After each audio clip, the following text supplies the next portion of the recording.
وأوحينا إلى موسى أن اضرب بعصاك البحر। হে নবী মুসা, আপনার বন্ধু আমাকে পাঠিয়েছে, আপনার হাতে যে 8 লাঠি আছে এই লাঠিটা দিয়ে শুধু সামনে দরিয়ায় আঘাত করেন, বাকি যা করার আল্লাহ নিজে করবে। ফাংফালাকা ফাকানা কুল্লু ফিরকিন কাত্তাউদিল আযীম ওয়া আসলাফনা সাম্মাল আখরিন। আমি আয়াত পড়ার জন্য এখান থেকে শিক্ষা বের করতে চেয়েছি, বন্ধু যার যত বেশি বড় হবে তার বিশ্বাস যত বাড়বে।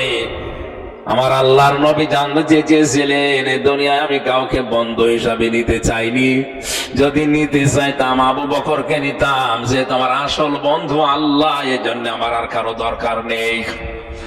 বাংলার মুসলমানেরা, যার তার সাথে মহব্বত করা, ভালোবাসা, মিল করে চলা, যার তার সাথে বন্ধুত্ব করা, এটা আহাম্মুকের কাজ। আজকে থেকেই বাকি জীবন বন্ধুত্বের যে বিষয়টা, কারোর সাথে সম্পর্ক করতে হলে আপনি যদি বিড়িখোর, সিগারেট খোর এর সাথে মেলামেশা করেন, কিছুদিন পরে দেখবেন আপনিও লাঠি টানতেছেন। এই কথা বলে না কেন? বাবা খোর, ডাল খোরের সাথে মিল করেন, না আমি খাই না, আপনি খাবেন না মানে খায় বাধ্য করবে। বিশ্ববিদ্যালয়ের বিভিন্ন ক্যাম্পাসে আমি যখন ছিলাম লালন শাহ হলে দেখেছি, 3 জন যদি হলে থাকে, এক রুমের ভেতরে 3 জন আছে, 2 জন এই লাঠি খায়।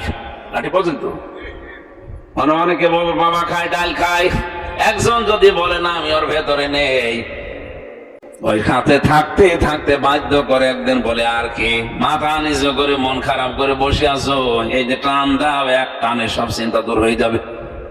প্রথম এক টান দেয়, আস্তে আস্তে করে দেখা যাচ্ছে ও বিড়ি সিগারেট খোর হয়ে যায়। কথা বলেন ঠিক কিনা?